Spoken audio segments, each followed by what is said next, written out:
Fala pessoal, boa noite para vocês. Como vocês estão? Vocês estão bem? Como vocês estão ótimos aí, na paz de Deus, com saúde? Gente, é o seguinte, tô gravando esse vídeo aqui para contar a história de um garoto. Se chama August Hirsch, que ele vive num orfanato em Nova York. E aí ele foge desse orfanato para poder encontrar os pais dele, porque ele tem um dom, que o dom dele é tocar violão. E assim, ele procura sair desse orfanato para poder encontrar os pais dele. E de repente ele vai para uma praça, que ele encontra uma outra pessoa que é o Robbie Williams, que chama ele para poder ser como que fala? O instrutor lá da música e tal, fala para poder tocar alguma coisa assim, para viver às custas dele, do August Hirsch. E aí de repente ele começa a tocar a música e tal, e de repente aparece o rapaz lá que também é músico. Aí fala assim: Gibson J200.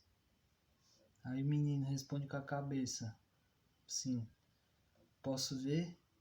Aí o menino fica olhando de um lado pro outro, aquela coisa assim. Aí fala: relaxa, eu sou músico também. Aí ele pega o violão, dá o violão pro pai dele, aí o pai dele começa a tocar a música, fazer umas notas e tal. Aí pergunta assim, né? Veja o que consegue. Aí o pai dele vai tocando a música e ele também toca igualzinho.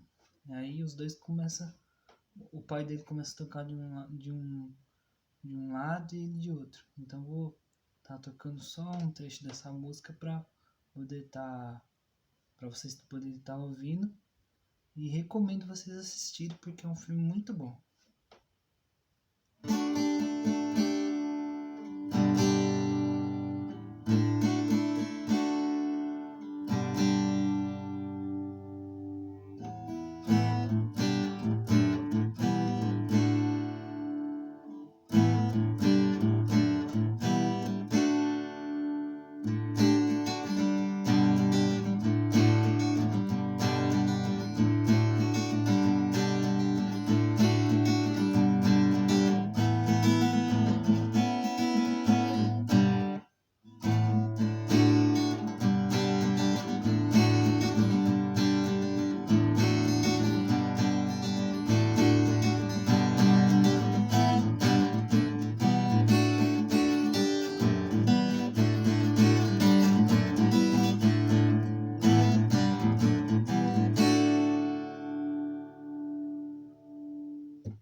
E é um filme bem interessante e bacana de vocês assistirem.